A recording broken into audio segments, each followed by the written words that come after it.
श्रीपाद राजम शरणम प्रपद्ये अध्याय 45 श्री हनुमंताला भूमीवर अवतार घेण्याची अनुज्ञा. काशी क्षेत्रातील श्रीपाद प्रभूंच्या लीला. श्री भास्कर पंडितांच्या घरी आमचं मध्यान्ह भोजन झालं. त्यानंतर त्यांनी सांगण्यास सुरुवात केली. ते म्हणाले, श्रोतेहो, श्रीपाद प्रभूंच्या लीला अतर्क्य आहेत. त्यांनी काशी नगरात अनेक महापुरुषांना आशीर्वाद दिले. त्यांना हव्या असलेल्या योगसिद्धी प्राप्त करून दिल्या. ते ऋषींच्या समुदायास उद्देशून म्हणाले, मी नृसिंह सरस्वती नावानं अजून एक अवतार धारण करणार आहे. मी पिठिकापुरात अदृश्य होऊन काशी क्षेत्री येण्याचं प्रबल कारण हे महापुण्य क्षेत्र आहे.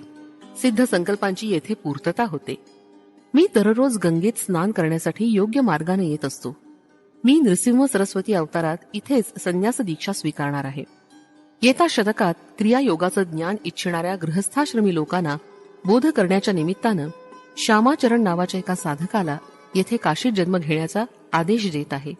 येणाऱ्या युगात ब्रह्मज्ञानी हनुमंताला श्यामाचरणांजवळ क्रियायोग शिकण्यास सांगितलं आहे. हे त्रिवार सत्य आहे. हनुमंताला सीता, राम, लक्ष्मण आणि भरताचं दर्शन. तेवढ्या श्रीपाद प्रभू ऋषी संघांबरोबर योग मार्गाचं अनुसरण करत बदरिका वनात येऊन पोचले.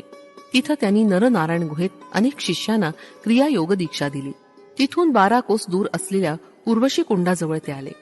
ऋषीगंगेत सुद्धा त्यांनी स्नान केलं.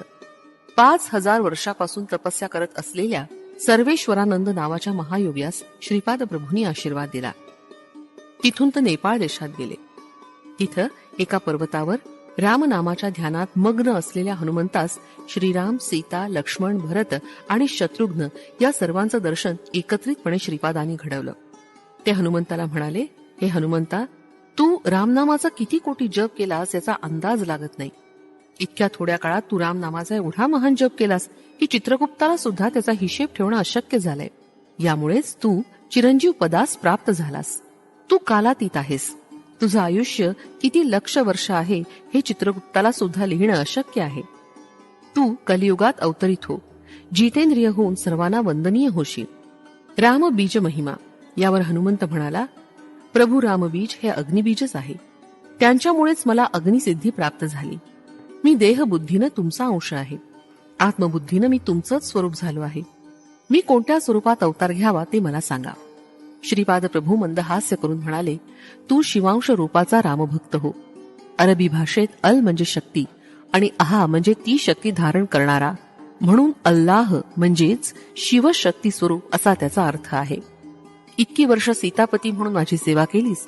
आता यवन जातीच्या लोकांनी अंगीकार करण्यायोग्य असा शिवशक्ती स्वरूप अल्लाह नावानं माझी आराधना कर. यावर हनुमंत म्हणाला, प्रभू, मला भारद्वाज महर्षी त्रेतायुगात सावित्री काठक पिठापुरात करणार असल्याचं ज्ञात होतं. त्यावेळी दिलेल्या वरामुळे तुम्ही भारद्वाज गोत्रात जन्म घेणार असल्याचं मला समजलं होतं. त्यामुळे मी तुम्हाला सोडून कोणत्याही परिस्थितीत राहू शकत नाही. तुमचं आणि माझं गोत्र एकच आहे, त्यामुळे मी तुमचा मुलगाच आहे, होय ना? श्रीपाद प्रभू आणि हनुमंताचा संवाद. यावर श्रीपाद प्रभू म्हणाले, बालका हनुमंता, तू धारण केलेला देह हा भारद्वाज गोत्राचा आहे. यावर हनुमंत म्हणाला, अल्ला मलिक याचा अर्थ अल्लाच सर्वांचा मालक आहे असाच ना? श्रीपादांनी मोठ्या प्रेमभरानं हनुमंतास आलिंगन दिलं आणि म्हणाले, हनुमंता, तू देहबुद्धी सोडून दे. तू माझाच अंश आहेस. प्रभू, याचा मी अंगीकार करतो की मी तुमचाच अंश आहे. हनुमंत म्हणाला, मी या भूमीवर तुमचं कार्य करून नंतर मूळ तत्वात विलीन होऊन जाईन, तेव्हा अंश अवतारही पूर्णपणे नष्ट होईल. अंश अवतारात मूळ तत्व निरंतर माझ्या सोबतच राहतील. ती तत्व जेव्हा फोफावतील तेव्हा तुमच्या शक्ती संपदा आणि मूळ तत्वानी मला धरून ठेवा. यावर श्रीपाद म्हणाले, अरे हनुमंता, तू फारच बुद्धिवान आहेस. ज्या माझ्या शक्ती आहेत त्या तुझ्याच आहेत. मी नृसिंह सरस्वती अवतारात श्रीशैल्याजवळील कर्दळी वनात गुप्तपणे 300 वर्ष योग समाधीमध्ये राहीन. त्यानंतर प्रज्ञापूर म्हणजे सध्याचं अक्कलकोट गाव इथं स्वामी समर्थ या नावानं प्रसिद्ध होईल. हा अवतार समाप्त करतेवेळी साई रूपानं तुझ्यात अवतरित होईल. मी हे स्पष्टपणे सांगतो की माझा अवतार तुझ्या स्वरूपात प्रकट होईल. त्यावेळी तू एका समर्थ सद्गुरूंच्या अवतारात प्रसिद्ध पावशील. यानंतर हनुमंत म्हणाला, प्रभू, मी तुमचा सेवक अल्ला मालिक आहे असं म्हणत संचार करीन. जीवत्व बुद्धीमुळे मी आपला अंश असून सुद्धा आपल्याप्रमाणे प्रवर्तन करू शकणार नाही. आपले श्रीचरण म्हणजे प्रत्यक्ष दत्तप्रभूच. आपणात आणि माझ्यात अंतर असणं कसं शक्य आहे? मी तुमच्या स्वरूपात आणि तुम्ही माझ्या स्वरूपात बदलल्यास आपणातील अद्वैत सिद्ध होईल. यासाठी आपण मला दत्तप्रभूंच्या सायुज्यतेचा प्रसाद द्या. श्रीपाद प्रभूंनी कालपुरुषास आपणाजवळ येण्याची आज्ञा केली. कालपुरुष श्रीपाद प्रभूंसमोर हात जोडून उभा राहिला. तेव्हा श्रीपाद प्रभू म्हणाले, हे कालपुरुषा, हा हनुमंत कालातीत आहे.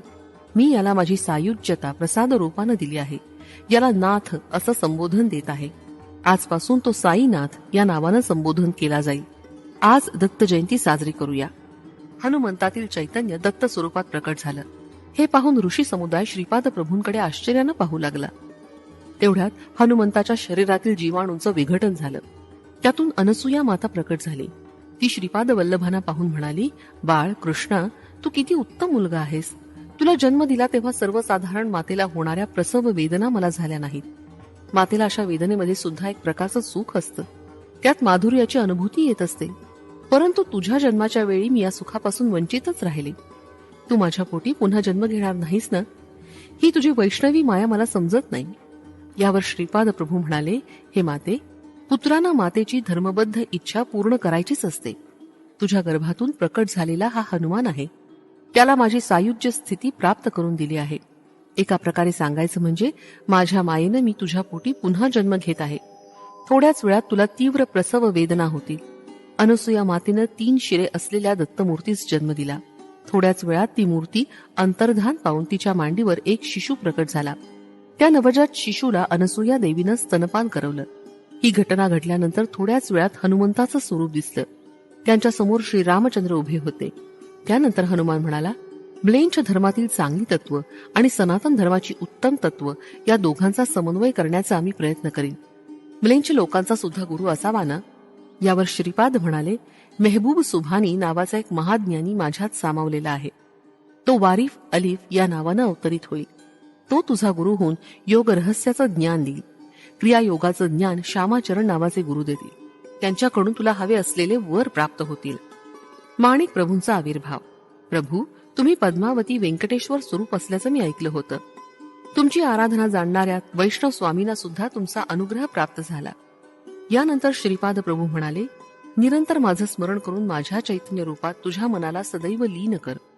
गोपालराव नावाचे महावैष्णव तुझे गुरु होतील असा मी तुला वर देत आहे. ते श्री व्यंकटेश्वराचे भक्त होऊन व्यंकन्ना या नावानं संबोधित होतील. त्यांच्या महाप्रयाणानंतर त्यांच्या अस्थी काही काळापर्यंत एका मातीच्या भांड्यात घालून भूमीमध्ये सुरक्षित ठेव.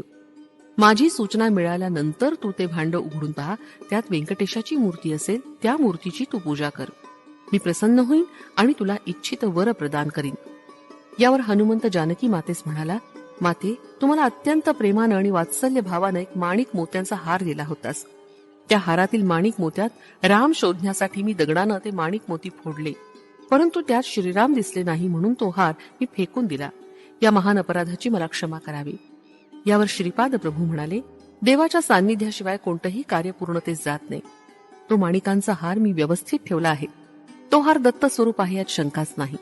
माझ्यात असलेल्या आत्मज्योतीनं मी त्या हारात प्राण ओतलं आहे. तो माणिकांचा हार गुरुस्वरूपाच्या दिव्य तेजानं तळपत होता. ते गुरुस्वरूप माणिक प्रभूंच्या स्वरूपात प्रसिद्ध पावेत. श्रीपाद श्रीवल्लभ म्हणजे बद्रीनाथ क्षेत्रातील नारायण स्वरूपच आहेत. ते पुन्हा मानव देह धारण करणार आहेत. परंतु त्यांचं नाम आणि रूप कसं असेल हे कोणीच जाणू शकत नाहीत. श्रीपाद प्रभूंचं द्रोणागिरी पर्वताजवळील शंबलगिरी ग्रामात वास्तव्य. श्रीपाद प्रभूंचे मामा व्यंकटावधारी महाराज विद्यार्थ्यांना वेदांचं शिक्षण देत असत. त्या स्थळाच्या जवळच एक नारळाचं झाड होतं. त्या वेधशाळेच्या दिव्य परिसरात एक वानर वेदध्ययनाकडे आकर्षित झालं होतं. ते झाडावरील नारळ न तोडता किंवा इतर कोणत्याही वस्तूला हात न लावता मोठ्या श्रद्धाभावानं वेदांच्या पाठाचं श्रवण करत असे. श्रीपाद प्रभूंनी मोठ्या निरागस भावानं विचारलं, मामा, भगवंताच्या अवताराप्रमाणे नारळाच्या झाडाचा अवतार असतो का? कृष्णा, हा कसला तुझा प्रश्न? प्रश्नाला सुद्धा अर्थ असावा. यावर श्रीपाद म्हणाले, तसं नव्हे मामा. झाडांना फळं येतात. त्या फळातील बीजापासून पुन्हा नवीन झाडाची उत्पत्ती होते. याप्रमाणे ही प्रक्रिया बीजापासून झाड आणि त्याच्यापासून पुन्हा बीज निर्मित चालूच असते. एवढ्यावर त्यांचं संभाषण थांबलं. याच वेळी त्यांच्या शेजारी असलेल्या झाडाचे एक मोठे नारळ खाली पडले. ते नारळ श्रीपादांनी आपल्या हातात घेतले. त्या वानराकडे पाहून श्रीपाद म्हणाले, तुला रिक्त हस्तानं पाठवणं मला योग्य वाटत नाही. माझ्या हाताने तुला हे नारळ प्रसाद म्हणून देत आहे. श्रीपादांनी ते नारळ त्या वानराच्या हाती देऊन मोठ्या प्रेमभावानं त्याच्या पाठीवरून हात फिरवला आणि म्हणाले, तू माझ्याकडून अजून एक नारळ मागू नकोस. तुला हे मान्य असल्यास मी तुला नारळ देईन. वानरानं होकारार्थी मान हलवली. तो नारळ घेऊन ते वानर आनंदानं निघून गेले. प्रत्यक्षात ते वानर कोण होते? श्रीपादांनी ते नारळ त्याला का दिले? अजून एक नारळ देणार नाही असं ते का म्हणाले? काही प्रयत्न न करता ते नारळ खाली कसे पडले आणि कोणासाठी? या सर्व प्रश्नांची उत्तरं कोण देऊ शकेल? श्रीपाद प्रभूंच्या लीला अद्भुत, अगम्य आणि अनाकलनीय आहेत हेच खरं. श्रीपाद प्रभू द्रोणागिरी नावाच्या संजीवनी पर्वतावर गेले. काही दिवस तेथील ऋषी मुनींच्या समुदायाबरोबर आनंदात राहिले. तिथे असलेल्या महायोग्यांना अनुग्रह देऊन कृतार्थ केलं. तिथून ते कल्की प्रभूंचा जन्म ज्या गावी होणार आहे त्या गावी गेले. तो प्रदेश महायोग्यांनी सुद्धा न पाहिलेला होता. हिमालयात हजारो वर्षांपासून तपश्चर्या करणारे महापुरुष या ग्रामात आहेत. संबल गावातील स्फटिक पर्वतावरील शुद्ध जल श्री प्रभूंनी प्राशन केलं. ते जल पिणाऱ्याचं वय वाढत नाही असं येथील जलाचं महात्म्य आहे. त्यामुळे श्रीपादांचं वय 16 वर्षाच्या कुमारासारखंच राहिलं. त्यात वयानुसार कोणताच बदल झाला नाही. श्रीपाद प्रभूंचं गोकर्ण क्षेत्रातून दिव्य लोकात प्रयाण. यानंतर श्रीपाद प्रभू अनेक दिव्य स्थानांना भेट देत साधकांना, भक्तांना, महापुरुषांना अनुग्रह देत गोकर्ण महाबळेश्वर क्षेत्रास येऊन पोहोचले. या क्षेत्री प्रभू 3 वर्ष राहिले. ह्या पुण्यक्षेत्रात त्यांनी अनेक अगम्य लीलांचं प्रदर्शन केलं, परंतु त्यांचं वर्णन करणं केवळ अशक्यच आहे. गोकर्ण क्षेत्रातून निघून श्रीपाद प्रभू श्रीशैल्य क्षेत्रास येऊन पोहोचले. तेथे श्री बापनाचार्युलोनी इथं एक महायज्ञ केला होता. या यज्ञाचं फलस्वरूप श्री मल्लिकार्जुनाच्या लिंगामध्ये सूर्यमंडलातून शक्तिपात झाला होता. त्या योगानंच श्रीपाद प्रभूंचा अवतार झाला. श्रीपाद प्रभू योगमार्गानं महाअग्निगोलकासारखे लाल तप्त होऊन सूर्यमंडलात गेले. तिथून ते ध्रुव नक्षत्रातून, सप्तऋषी मंडलातून, आर्द्रा नक्षत्रातून फिरून 4 महिन्यानंतर श्रीशैल्यास परत आले.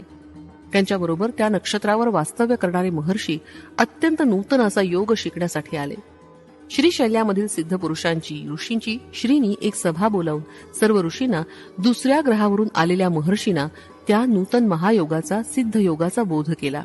त्या बोधानं सर्व ऋषी मुनिगण अत्यंत आनंदित झाले. या ज्ञानामृत प्राशनानंतर आर्द्रा नक्षत्रातील ऋषी स्वस्थानी परतले. श्रीपाद प्रभू श्रीशैल्याहून काही दिवसांनी कुरुगड्डी या पवित्र क्षेत्री येऊन पोहोचले. श्रीपाद श्री वल्लभांचा जय जयकार असो. फलश्रुती सर्व क्षेत्रात वृद्धी.